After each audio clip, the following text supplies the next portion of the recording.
Being laser focused is maybe the most important characteristic in owning a business. What's up, everyone? Welcome to the Fervent 4. Did you know that only 4% of businesses ever cross the annual $1 million revenue mark? Hello, Internet. I'm Zack Miller, author of Anomaly. And with me today, I have my co-host, Tim Ryan, lead man at startwheel.org. Thank you so much for joining us. The Fervent 4 is a weekly show each and every Thursday at 11 a.m., dedicated to sharing insights into growing a world-class business, no matter the climate. If you live in Southeastern Virginia, feels like 102 right now. The Fervent 4 is powered by the SBDC, which helps local small businesses grow through counseling and resources. If you're interested in learning more on how the SBDC can help your business, head to startwheel.org/weekly. Please welcome to the show, and today's main attraction, the president of SeniorRuns, Jaynee Sasso. Hello. Hello, everybody. Hello. Hello, Internet. Oh yeah, I have to start with the clap because sometimes. Yeah, right. Yeah, we need some. I got to figure out how to do that. This platform that we use, that many people do enjoy.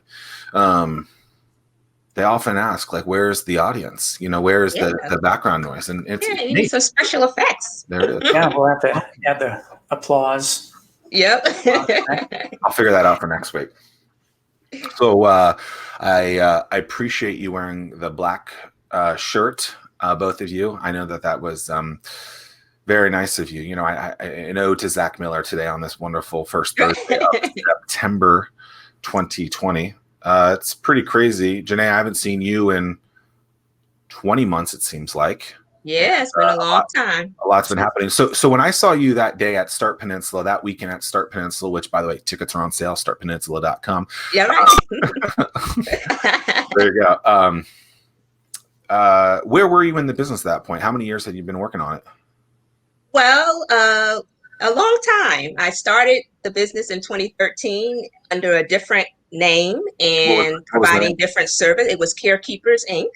That's still our corporate name, but we just switched it up and just do a DBA now. So same corporation, but at that time we were not doing transportation. So when you saw me last, we were just kind of getting some momentum going to kind of test the market and see what the response would be. So that's where we were at that point, just testing it out, just trying to see if it's going to fly.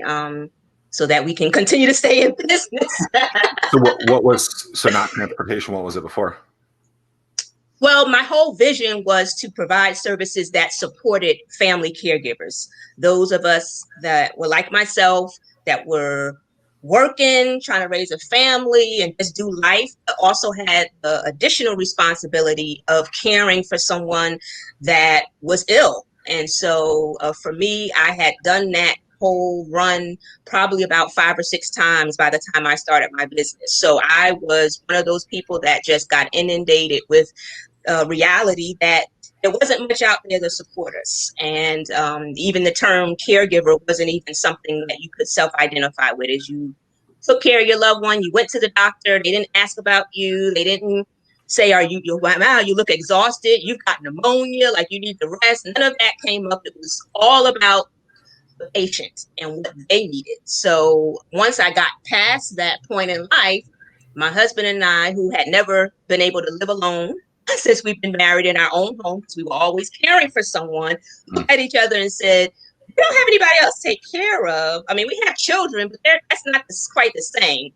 What are we going to do now? Because you actually, when you stop being a caregiver, whether it's through, a person passing away or they maybe transition into a home, you feel a void and you really don't know what to do with yourself. You actually grieve the loss of those responsibilities, although it's very much pressure. But we just looked at each other like, okay, what are we going to do? Because we're kind of lost because we hadn't been in a position to just kind of map out our own lives. We were taken over and consumed by caring for somebody else's needs. So I said, well, let me think.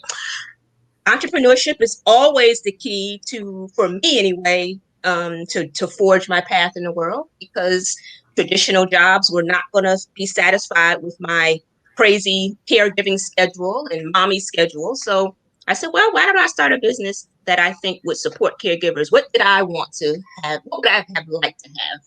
And that's how I came up with it. So we just did errands and in-home stuff and making phone calls, basically almost like a personal assistant to the families to coordinate things and help them out. But the question of, well, can you just do this extra thing, which was take mom or dad to the doctor or take them to get an ice cream cone or a Hardee's burger? And I'm like, no, we're not transporting people here. We'll do everything else, but that wasn't something that I was interested in doing. But here I am today, needless to say, doing the thing that the market wanted, Right. not what I wanted. And so coming out of the gate, for the people that have not heard of SeniorRuns before, what problem does SeniorRuns solve? We are the mobility and care solution for aging adults who cannot just not drive anymore, but also cannot do so independently, meaning other services like public transportation, taxis, Ubers, even some community-based services require a certain level of independence. You need to be able to think clearly. You need to not need too much assistance with your mobility. Like nobody's going to be there to undo your wheelchair or to make sure you're using, which we go through a lot, making sure the person actually uses their rollator or their walker, because in their minds, they're fine. But in reality, they need those tools to be stable. So we provide companion care drivers that are there to monitor and assist as needed for those individuals who have what we call unique care needs. They're not just people that can be dropped off and you kind of forget about them and kind of leave them to fend for themselves. They really need someone to be there, and even in the case of emergencies. We've had situations where that has even happened. So yeah. And that's really interesting. I've used your name so many times when talking to people as the perfect example of the right way of doing things. So my hat's off to you for those accomplishments. Thank you. You're welcome. And so one of the things that, rewinding back to those 20 months when you were first getting things started, one of the analogies that you used out of the gate was, we are the Uber for seniors. And then based on customer feedback, you realized that's not the analogy that we have to use anymore. So talk about that process, why you decided to make the change, and how you describe yourself today. Yeah, so exactly. People like the concept of Uber, but Uber indicates more of a casual relationship. I was an Uber driver for like 3 years, so I went through that whole process and I understand how their business works. It's not about relationship; it's about moving bodies. And so when you're talking to a family member that is responsible for coordinating and managing the care of their loved ones that are, that have some cognitive or physical challenges, they're not really interested in non-relational process. They want to be able to relax and know that whoever is caring for their loved one is going to do just as they would do for their family member if they were there. So the switch came because we didn't want people to miscategorize us as simply moving bodies. This is really a relationship oriented business. So our drivers have relationship with those families. They have relationship with the client that they're taking to the doctors or to the grocery stores, or in some cases, we also offer personal shopping. They have to know their habits, what they like, what they don't like. It's a very personal relationship, which is very much different from Uber. Now, where we might be similar to Uber is that we do use technology to deploy the service for efficiency reasons, but that's not the motivating factor as to why a customer chooses us. It's more of a convenience for them, but they're really making that decision based on the fact that we provide a relationship. Well, and not to mention, if you really think about it, Uber and Uber things are very on demand, right? And it sounds like you're something that SeniorRuns is something that you have to book at some point in the past, where Uber is like, I need this thing right now. And I think that Exactly. Uber has been trivialized by so many companies because Silicon Valley and performances, to use a word from last week's Gary Plagg, which I probably pronounced his last name incorrectly right there. If he's listening, he's probably like, oh gosh, Zack Miller, you cannot pronounce his last name. But we over trivialize certain words because we think it makes people understand us better, when actually I believe that when we use words like that, like Uber for whatever, it actually hurts our businesses more than helps, because people then think in their minds, okay, Uber does this thing. That means when, because I've seen things like Uber for lawn care, right? Well, if that person can't mow my lawn like right now, then it's not an on-demand service. If I have to book this thing, 3 weeks from now, it's not really Uber for that thing. It just so happens to be some sort of transactional thing that might make a transaction similar to an Uber. But I like the way that you said that there. So when you got off that word of using Uber to figure out what the customer, that the market actually wanted from a you perspective, from a Jaynee perspective, was that something that was difficult to look at and say, hey, like I wanted it to be this? And did you like try and like really hold on to it, or were you just like, it's black and white, like we're done with it, let's go? Yeah, it was let's go and let's do what the market wants, right? So if I launched this company in 2013 and transitioned and pivoted to incorporating transportation, and at that point it was kind of either you're going to do it the market's way and survive, or you're not and you're going to die. So for me, I didn't have time to debate my own ego and my own thinking. I had to get out of my head and get into the heads of people that are demanding this service and want to use this service. A wise person just once said, innovate or die. And I think that's kind of what you're saying, right? So that's it. That's great. I think even in times like COVID, right? You see all these people that are like, oh, I can't wait for normal to come back. It's like, well, how many opportunities did you miss because you had a 6-month period where you didn't do anything? Right. Think about how many people during this, now 6 months, right? How many people gave up on their New Year's resolution because I hate New Year resolutions anyway, but how many people gave up on those because, I'm not supposed to do anything now. Exactly. It's that's kind of exactly. ridiculous. So how do you know what the market wants?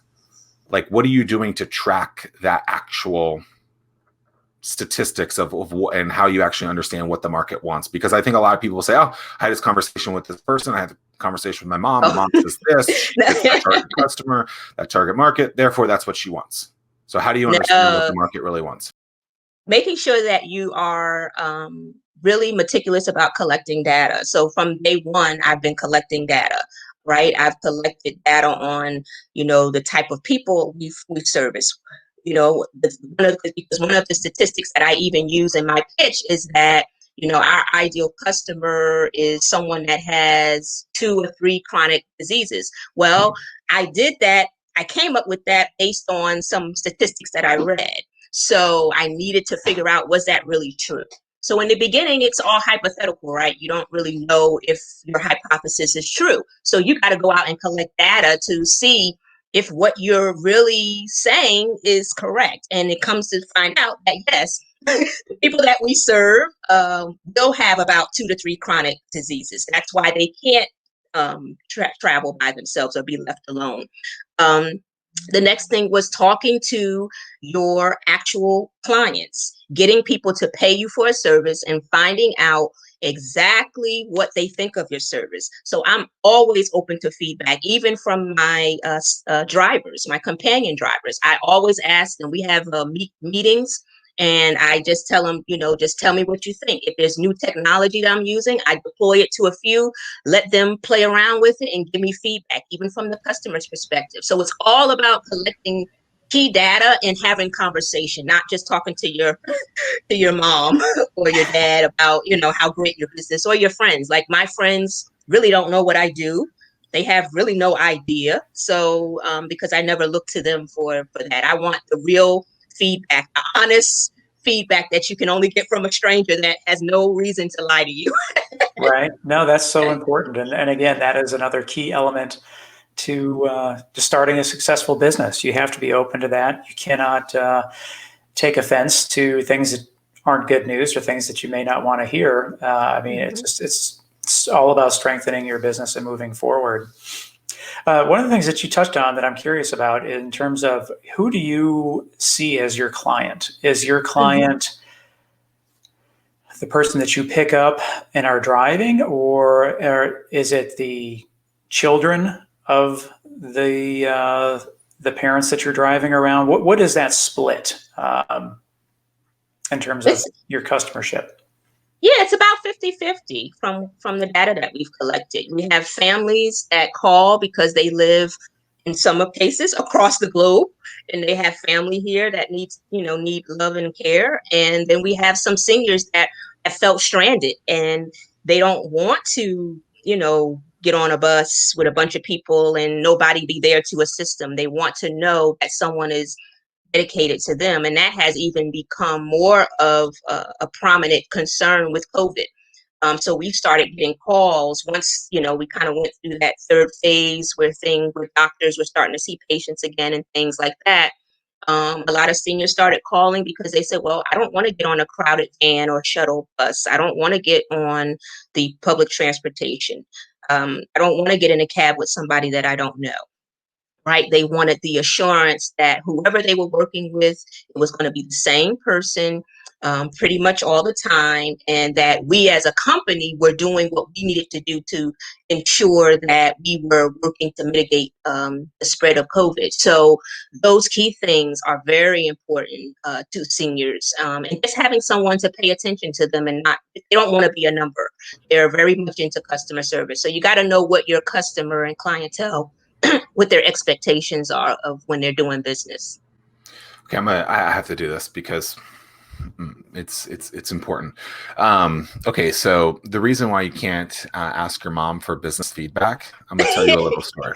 Okay, so when I was in 7th grade, Zack Miller says, thought I was an incredible singer. I know this voice is just, it's the way that you are meticulous about your data, I was meticulous about my singing voice. And I thought that I was going to be the next, I don't know why. I don't even know why. I don't even know who I'm thinking of right now. Elvis Costello. I don't even know who that is. I don't know why that came up to my mind. I don't know, like Ryan Cabrera. Like, I don't know,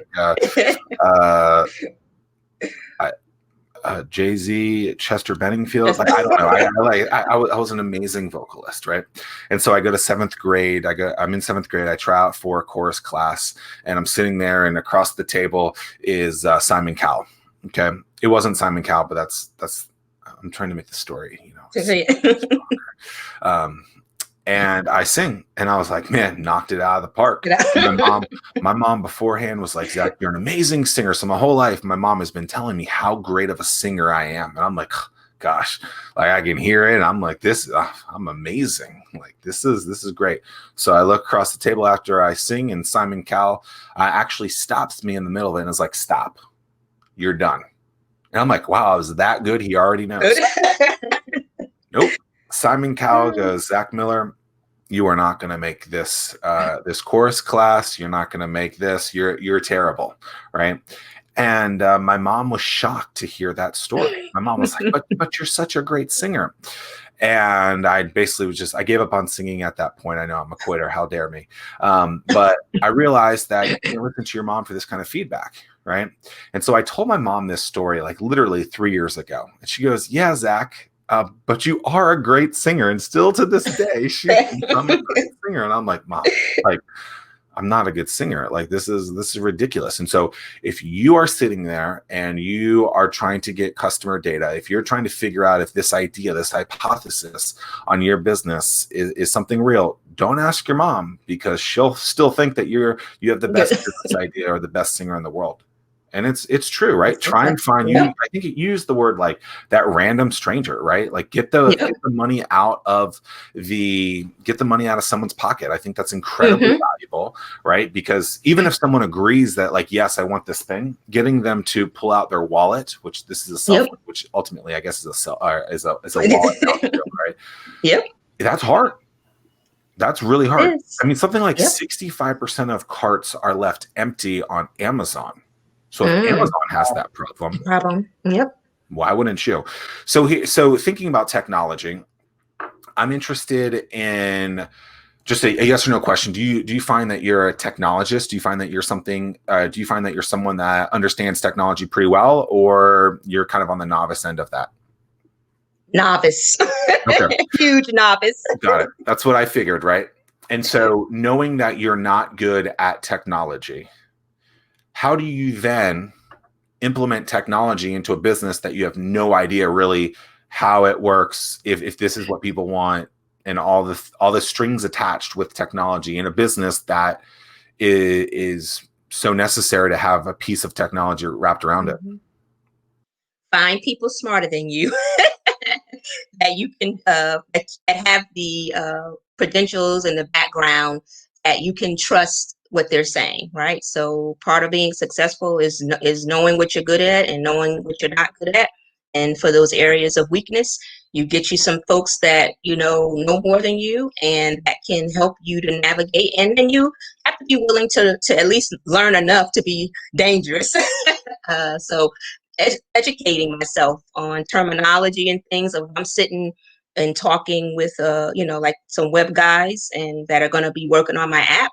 I have to kind of get up to speed, and I have to be willing to say, now, what does that mean again? So, again, putting your ego to the side and making sure that you're not trying to prove that you know something when you really don't, and not being afraid to show your vulnerability in that area, but just being able to trust people. That is so another key point. I've seen so many businesses ultimately fail because they want to be the smartest person in the room. They don't.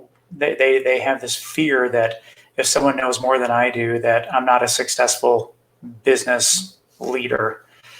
And so another gold star for Jaynee in that regard. One thing that's shifting gears, going back to something that you were talking about before. If we had those audio things right now, this is where I would put out the gold stars. Boom, boom, boom, boom. Gold stars all around. That's all right. I've got to work on it. Gosh. You got to work. We'll get there. We're a work in progress. It takes time, right? It's coming. But so I mean, right now, one of the things that affects so many people with COVID is the whole isolation factor. And here you are, you're in a business that's giving companion transportation with your companion drivers. So I mean, are there people that customers or clients of yours that they're just lonely and they call and they just want to go for a drive just because they want someone to talk to? Oh, definitely. Definitely. It's all friendship based. And we let our, what I think is a key component of our success is we let our clients choose their drivers. So we're not in the business of forcing relationships. We're allowing those relationships to happen organically. So when people call us, they will call and ask for a specific person, someone that they've worked with before. And it could just be as simple as, I just need to go out and get some fresh air. Unfortunately, a lot of the activities that some of our more active seniors have been able to participate in are not available right now.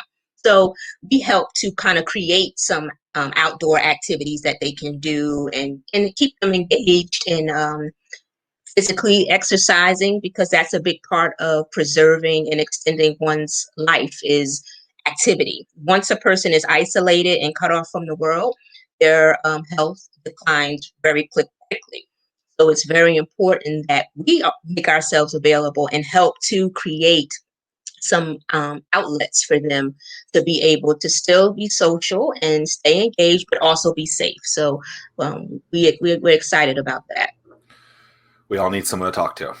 And yep. I think it's a powerful thing. And to go back to the comment about taking the ego aside, being so coachable in a business, I think is so powerful. And the gold star moment that you got that Tim gave you, I'll second that gold star moment. I mean, it's powerful, right? I mean, it's just like, it doesn't matter if it's business, if it's life, if it's fitness. Like, I've been on this fitness journey for a little while now, and I might have a question about something with Tim, something so stupid too. Like I remember once I asked him, how do you leave your shoes to dry?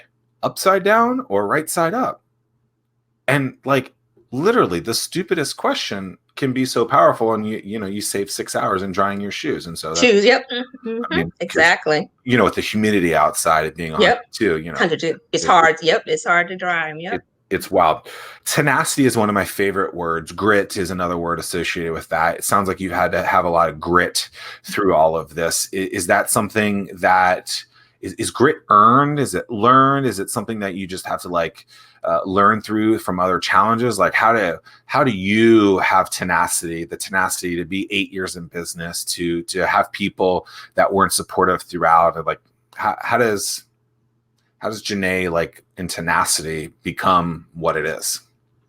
Well, I'm like probably most people that I'm not as successful as I want to be, but I'm on that trajectory. And so for people that are highly successful, I've done my research since I've been a little girl. I've always wanted to be successful, and business has always been something. I grew up in a family of very successful real estate brokers. My grandfather was actually one of the first African Americans in the state of New Jersey to get his real estate broker's license, to graduate from Baylor University.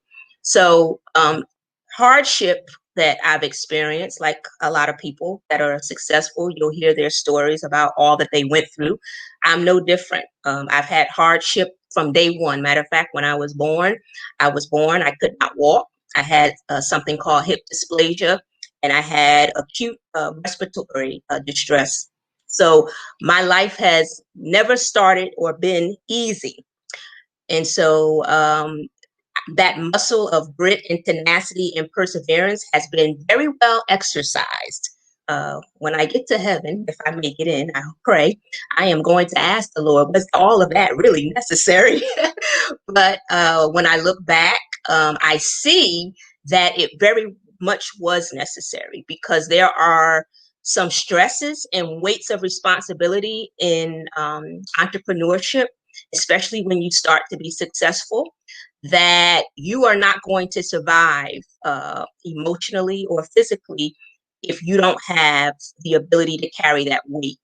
And so when I first started my entrepreneurial journey, I thought it was going to be pretty easy. You know, I'm a smart lady, and I've gone to a very good boarding school where I got full ride, and academically, I've always succeeded. So I never questioned my intellect.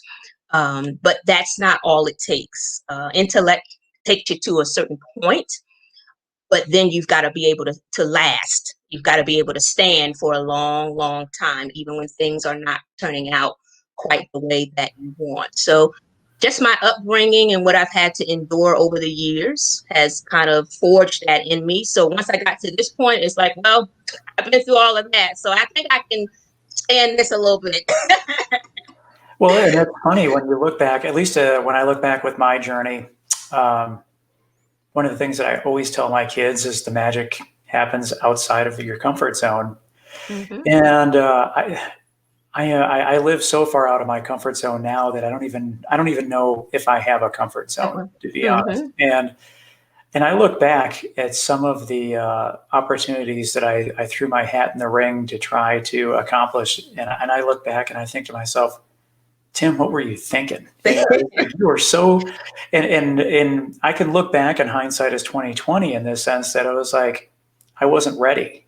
So I can't get upset for not winning that particular challenge or that particular contract. I wasn't ready. And I've picked everything up and I've learned what I've needed to learn. And when you're ready, then you'll win the things that you need to win. But you just like what you're doing, you have to continue to just grind day in and day out.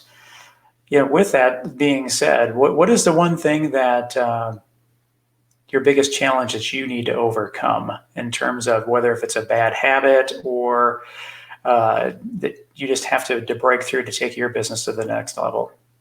For me, it's focus. So I've held quite a few different leadership positions that I've had to let go so that I could be really focused on my business, right? As a caregiver, and from my upbringing of, just different challenges with dysfunctional family and abuse and all of that, you are kind of conditioned to want to save everybody, whether it's a family member, whether it's a business relationship. So when everybody calls you to solve their problems, you can get really caught up in all of that. And so for me, it's just being focused, putting everything else to the side and saying, I can't help you right now. I have to help myself, and not understanding that that's not being selfish, because the more successful I am and the more I learn, then the more valuable I become to those that may want my help in the future. So learning to say no and learning to stay focused. Um, I was never a big athlete. That was never my thing, right? My husband, who is very much into working out and all of that. Now, tidbit, he's 25 years older than me. So when we first got married, I was young, so I didn't think I needed exercise. But he was always exercising, very built man, very muscular, defined. He would do triathlons and all that kind of stuff. And I laughed. But as I am growing older and I'm starting to catch up with him, exercise is a huge part of being disciplined. And so I even see the change in myself, in my work habits, in really every area of my life, even my ability to say no without making an excuse. It is what it is. And so fitness, good eating habits, all of those make a difference, right? So for me, as an entrepreneur right now, getting myself to perform at my peak is what I'm really concerned about at this point. That's kind of the better I can do that, then the better I'll be able to run my business, the clearer my head will be to make decisions. All of that is a part of that success factor. What's that workout routine look like? Well, I learned part of managing my time was I didn't have time to drive to Planet Fitness or One Life Fitness. I was going to have to figure out something in my home. So I subscribe to like Team Beachbody, and I do all the Max Insanity stuff. And my husband thinks I'm crazy, and my mother thinks I'm crazy. I'm jumping all around. They're like, he's So that's crazy. like the 2020 version of Tybo, basically. Exactly. So that's what I do. I do it in my home. I make myself do 30 minutes. And when I get to the point where I say, oh, I don't have time, I said, no, you have 30 minutes. Even if you want to eat lunch, you're going to eat lunch for at least 30 minutes. So you have 30 minutes. You can do 30 minutes lunch and 30 minutes working out. So it changes your mindset. So that's what I do. I don't have to make an excuse. Oh, I can't drive to the gym. I don't need any fancy equipment. I don't need any of that. Just work out and make sure that you do what you need to do. So, yeah. That mind switch, that turning of the wrench, if you will. Exactly. How did you, because I mean, I think that's what a lot of people say, like, I don't have time, right? And so the first thing I say is like, well, let's take an inventory of your life. Like, your day. Let's look. Oh, by the way, you were watching Netflix for 20 hours a day. Yep. Which, by the way, a week, hopefully not a day. I'm not against people having lives. I just think that sometimes if you want to put something else in, you have to find a place to do that. Maybe wake up a little bit earlier, right? Like, I know that this past weekend I went and did a 3.5-hour bike ride and a 30-minute run followed right after it, which meant I had to start at 6 a.m. I didn't want to ride my bike at 6 a.m. But it's what I wanted to do to get there. So, like, what wrench did you have to buy to like turn your head to make that happen? Because I think so many people will sit there and say, the reason I can't do this is because of this, because I don't have the time to do that, or find excuse, the excuse machine. So how did you not become the excuse machine and actually figured out how to actually find the time to do something? Well, when I get complacent and I feel like, oh, I don't really want to do this, it's the self-talk, right? It's my favorite kind of quote to myself is you can make progress or you can make excuses. So Jaynee, which one are you going to choose today? So I put that in front of myself. And really, I'm very much into personal development. I'm even a coach myself. I coach a lot of people. My latest, I don't even call them clients. I like to say my mentees, because I do a lot of work with a lot of younger women. One girl, she didn't even want to leave her area. She didn't have any self-confidence in going out and looking for bigger opportunities. This young lady has totally amazed me. She has gone out and moved to a totally different state, landed this 6-figure job, and I'm just so excited. So personal development has been something that I started years ago, really decades ago, I should be honest, because of my upbringing and all that I have gone through, there was a lot of self-sabotaging. There were a lot of unfruitful thoughts and behaviors. So I've been working on myself for a very long time. And by doing that, I enjoy watching and reading about people's lives and how they overcome. So just learning from other people that are successful was how I understood what the tools were going to be to help me to turn that switch. Is that how you've become so positive? I mean, one of the things that on social media, for those that are connected with you, you're always very, very positive. So is that a result of part of the process that you've gone through? Yeah, because people are always linking to me to get a dose of positivity. I am an inspirational speaker. I've written several inspirational books and things. So that's part of my calling, and that's what people look to me for. So yes, social media is just another platform that I use to do that. And so with that, and a lot of people look to you for that positivity, what happens when you have a bad day, or what happens when you're not as happy as what everybody else wants you to be? Where do you turn to get past that negativity and to be the positive person that you are? Oh, I go to all my favorite influencers. I like Ed Milet. I like David Goggins. I even like a little Tony Robbins. I will go and seek out those influencers that are where I want to be, have already overcome the challenges that I'm facing, and that gives me a boost. So just surrounding myself and feeding myself positive energy, positive information, and people laugh when I've had people ask me a question like, every time we see you, you're always so happy. And I said, well, how often do you see me? So let that tell you something. When you've only seen me probably maybe 4 or 5 times this year, then that means I probably had, 95 other days that you didn't see me, that I wasn't having a good day. So self-management, because I don't always have a good day. And so I don't like to unleash that on other people. That's not their problem. So I will stay to myself and do some self-talk, take some time out, get myself together. And then, as I say, when I can behave myself, I come back out to the world and be nice. Interesting. Good to hear that you found David Goggins. He's he's awesome. He's an interesting awesome fella. A very interesting fella. I mean, I feel like I'm the one who introduces him to a lot of people. I know I'm the person who introduced him to Tim and dozens of other people. The dude just like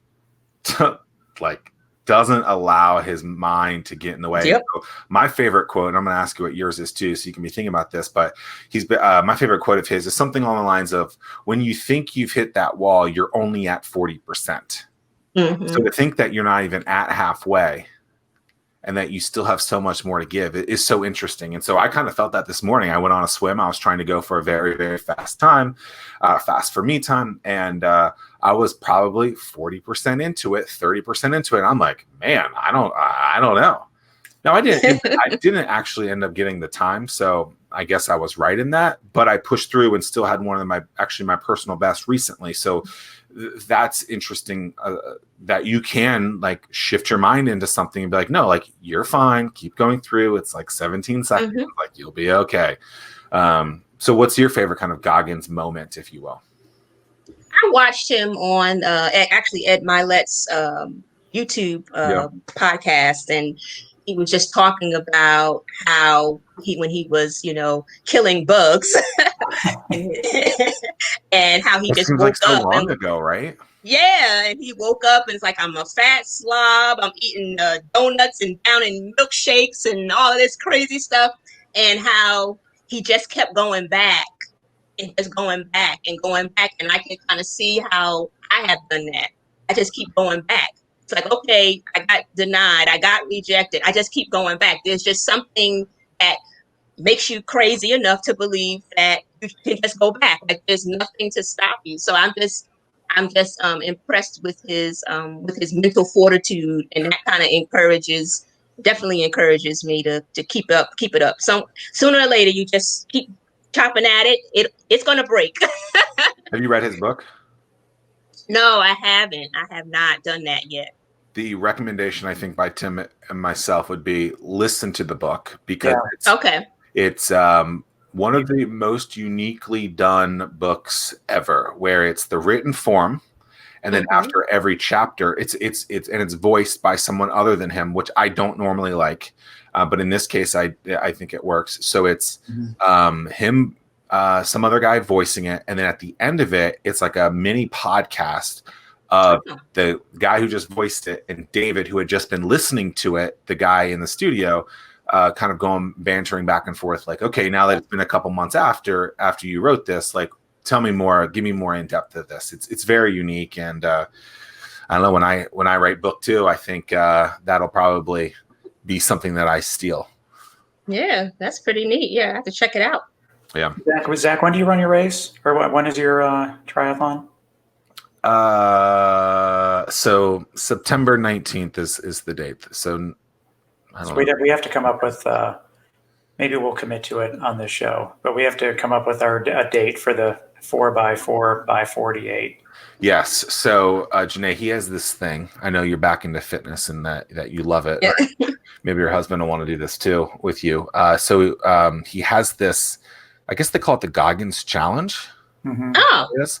And so it's pretty brutal. So he's basically like, I do this once a year just to make sure I'm still a badass or something. Probably more colorful language than that, because that guy. His language is very colorful. And very quickly too, right? He does these 60-minute bursts and he like drops 19 F-bombs, but like there's so much he does it. It's like, yeah, you got to go hard. Yeah. So. And by the way, I've never seen that guy in a T-shirt. I don't think he owns a T-shirt. No, right? Same short. Actually, another book to read is Jesse Itzler's book about how he lived with. He hired David Goggins to help him train for 60 days or for 30 days. And, probably brutal. I don't know if I could last. Goggins apparently wore the same clothes every single day for that 30 days. He showed up with a gym bag, I believe. Yeah, just showed up with like a bag. Wow. Yeah. He's like, how does it work? Like, the same thing. It's just wow. Yes. So the challenge is 4 miles every 4 hours for 48 hours. Wow. And he says something like, you really figure out who you are in those 48 hours. And it's 12 runs, I think. And it ends up being 48 total miles, which is a lot in 2 days.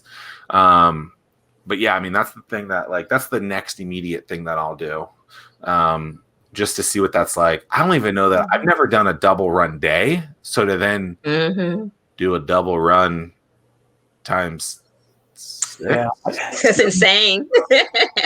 It's the middle of the night runs and the sleep deprivation, I think, is going to be my biggest challenge. But I think what's interesting about that is the tenacity, the grit. It's like there's a Kevin Hart quote in his latest book that I can't recall what it is, but again, it's something like, what did you go to bed wanting to do? Don't let the bed get the bed with you. Get out of the bed, right? So I've been trying to find that quote. So if anyone knows where to find it, please give it to me, because I thought it was just very powerful. It's like, hey, this is what you want to do. Get the heck out of bed, you idiot.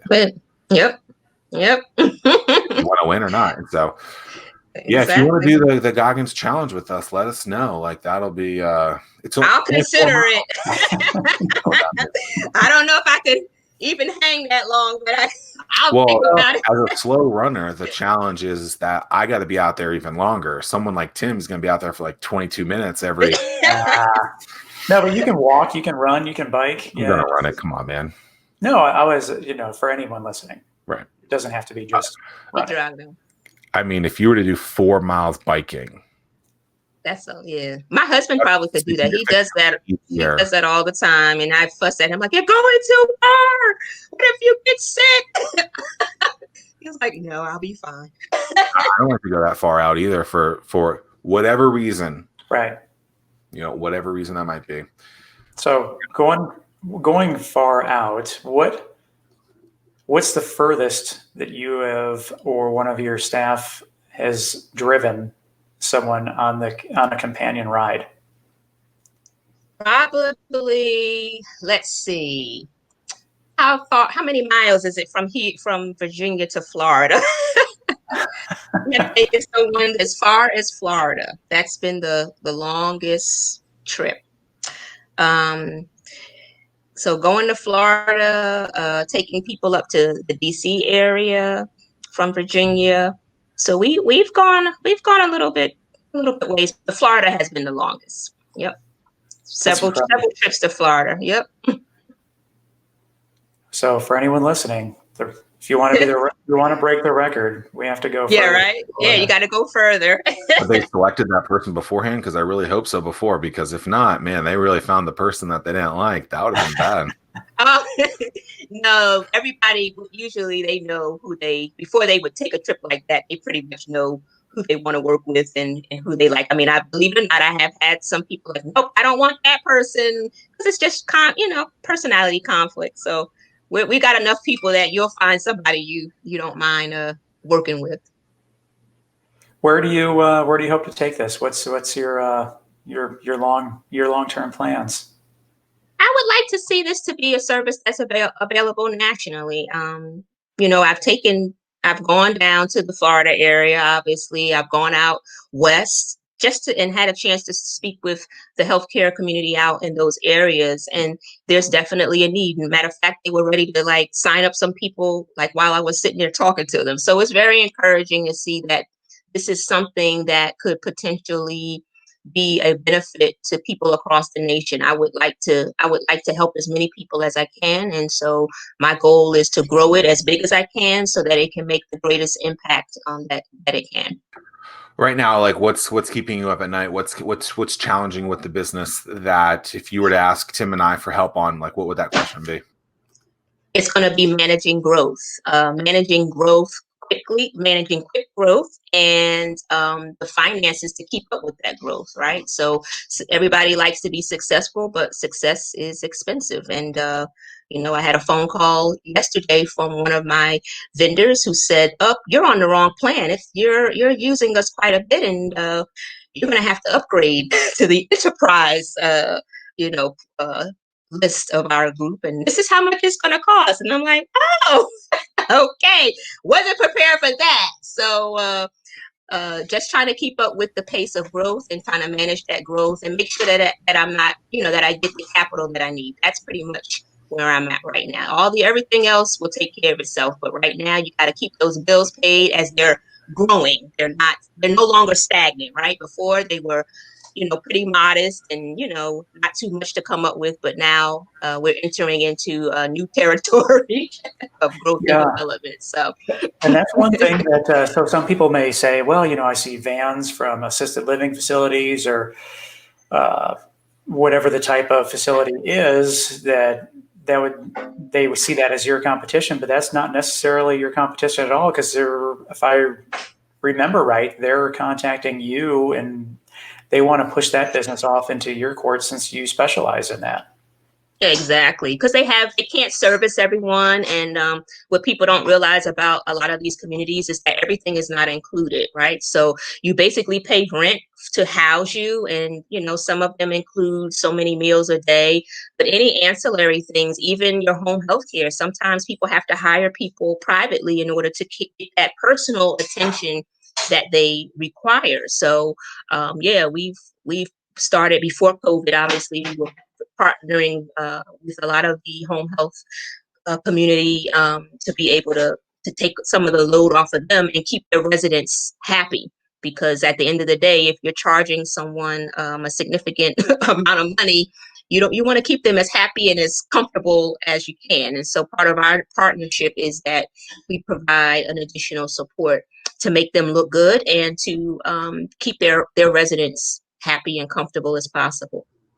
Growth is something that I think a lot of people are challenged with, that they, are terrified of and keeps you up at night, like you said. But, growth is a thing that helps you achieve that thing that you want, right? You want to be bigger in those other places. And so I think as long as you feel it in your, I always say, trust your gut, right? If you feel like something is wrong, address it. Right? Do what you do. Find those people that are smarter than you, which I love that mindset, and ask them the questions, right? Figure out what's the specific question there. How do I do this? Right? So I think documenting everything that you're doing already will help you will help you in those other areas. The the West Coast, the Midwest, the Floridas of the world. By the way, how far is the Midwest, right? Because that's such an interesting question. People are like, I know it's completely off the wall, but like the Midwest, people are like, Ohio's Midwest. I'm I like, believe so. That's what I've always thought. Ohio. I thought it's like Ohio, like Ohio is the East Coast. Like, you think so? Yeah. I was kind of on that team too. Of that's the East Coast, but why would I like? How are you telling me that like 3/4 of the United States is the West Coast? I always thought like Kansas, like if you were to look at the map, for sure. That's the Midwest. Yeah. The landscape definitely changes as you're driving that way. Yes, it does. Past Pennsylvania, it's you're definitely in a different. So where do you think Pennsylvania is? What's that, Zach? What do you think the Pennsylvania is? The East Coast? I think that's the edge of the East Coast. Yeah, that's East Coast in my world. So is there Mid-East? That's what we need then. That would solve all the problems. That can be, and then maybe the Mississippi River would be, that's the line that delineates. That's the mid. All right, I'm totally looking this up. You need to put that in Wikipedia real quick. I am looking up. I'm just going to like look at a map. Okay, okay, well, if the Mississippi is the line, let's see. Oh my goodness. So is Chicago the Midwest? That's the gateway to the West. Isn't that what they call it? Yeah, it is. Yep. But you got you get that Route 66. I was on that when we were out in Cali. So you can take that all the way back to Chicago. All right. Well, I'm going to be the first one to state that whoever created the Midwest has done a terrible job. They failed geography, like I failed English in 2nd, 3rd, and 4th grade, and they failed as bad as me singing to Simon Cowell in 7th grade. Like, we need to redo the geography of the Midwest. Where does the West Coast end then, or where does it begin? I'm going to pull it back out. All right. I mean, would you consider Nevada West Coast? Let's go with 2 states each then. If that, I mean, that's what we're saying. So Washington, Idaho, Oregon, Idaho, California, Nevada, Arizona. I don't know. Like, I don't know. I'm gonna dig deeper into this. It's ridiculous. So what is so you talked about earlier waking up 4 or 5 in the morning to find that time. Like what's your morning ritual? What's your morning routine that really allows you to have kind of that amazing start to the day? Well, making sure that I listen to my body. I need not eat late. I need not have caffeine past a certain hour. It's really about what I do the night and day before, before I go to bed. That's going to determine if I even get up at that time. And if I get up, am I going to really be, all there? So my night routine is what's important. Don't always stick to it. I don't, none of us is that perfect, but I do strive to, try to get to bed at a reasonable hour, try to monitor my diet as what I'm eating at night.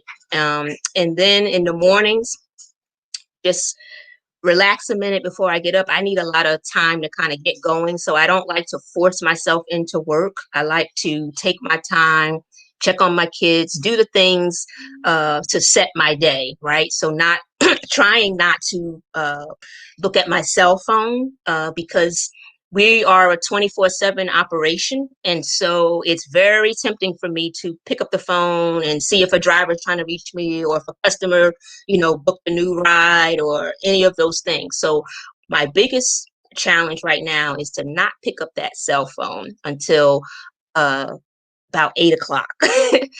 Give myself time to exercise, get my breakfast, take all my supplements like I do, all of those things. Try to read something inspirational, but not to pick up that cell phone, not trying to jump into work, which is hard for me because I can tend to be a workaholic. So that's powerful.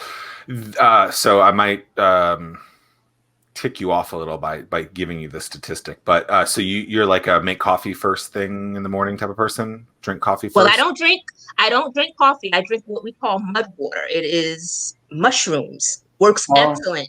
I'm telling you, because I can't do coffee anymore. Even though I had coffee today, but you gotta drink the mud water. What's the brand for that? It's called mud water. It's MUDWTR. Okay. So it's MUD-WTR. Excellent product. The company that I can think of is Four Sigmatic, I think. Yeah, I've heard of them too. Yep. Yeah. Yep. So apparently, with coffee, and I don't drink coffee first thing in the morning until the weekend, and I don't know why, but so I didn't have coffee today. I woke up at 5:20 and probably didn't have coffee until almost 9 o'clock.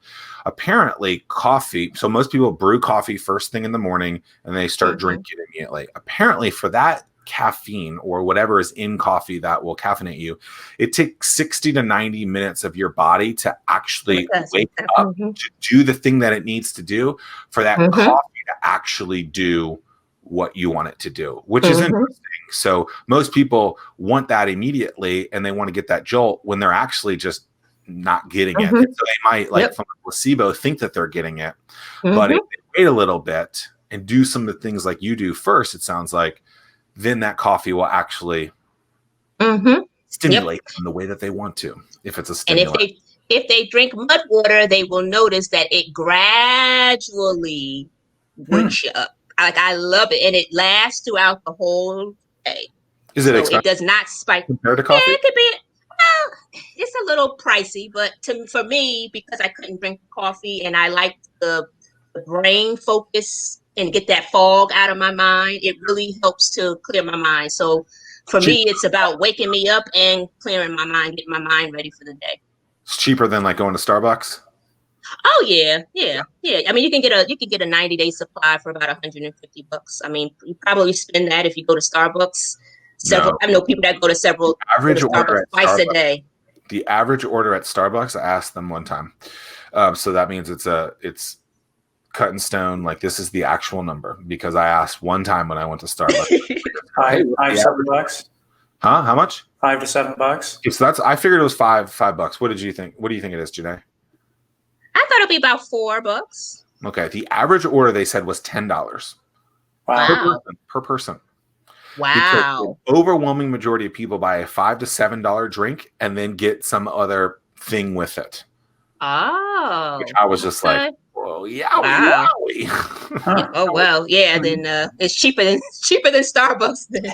And I don't even think it's good. Like, I don't even like Starbucks. I don't think their coffee is good. Like, I guess the frou-frou drink you buy, like, are the frappuccinos and the sweet stuff is what people probably get. Enough sugar. Yeah. But, like, I would much rather get McDonald's coffee or like 7-Eleven coffee. 7-Eleven is pretty good. Yep. I mean, I haven't had McDonald's coffee. I'm a Northerner, so I'm always a Dunkin' Donuts fan. That's what I grew up on. Dunkin' Donuts iced coffee, great stuff. Yep. Yeah? No? Yeah, Dunkin' Donuts. Love Dunkin' Donuts. But what about their iced coffee? Yes, I like their iced coffee too. I love everything Dunkin' Donuts, but I can't drink it. So important. Is there anything that we haven't talked about today that you want to talk about, or that you normally talk about? Go to my website and check it out. If you live in Hampton Roads, SeniorRuns.com. If you know some folks that either have family that live in this area that need help or want to learn more about what we offer, because we do offer more than just transportation, then go and reach out to us. Give us a call at 802-4246 and find us online and give us a ring. We're here.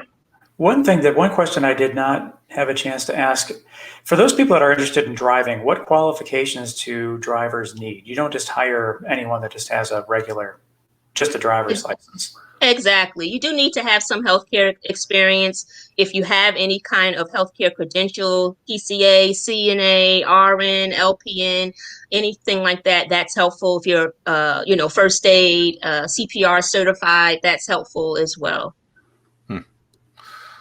Well, it has been an absolute pleasure to chat with you today. Guys. I hope it Yeah. doesn't take 22 more months until the next time we chat. I hope not. Maybe I'll see you in person at Yeah, right. 2020. I don't know what those we'll figure out what that allows us to do. What day is Start Peninsula, Tim? Well, we're doing it's a little different this year. So we're doing a micro pitch on September 22nd, and then we're doing another micro pitch October 13th, and it's a playoff system. So then the top 5 pitchers from each of those 2 events will then pitch in November, which will be a single day event as opposed to a weekend event. And then the top 3 of the top 10 will then be the winners. So it's a nice ad, because if people need to work on stuff, they have a chance to work on it, and it'll be a nice change. Hey, innovate or die, right? That's right. Yep. Yep. Jaynee, it's been an absolute pleasure. Thanks for being with us today. Thank you. Everyone head on over to SeniorRuns with 2Rs.com, and we'll see you guys next week. Until next time. All right. And pancakes, y'all. So long.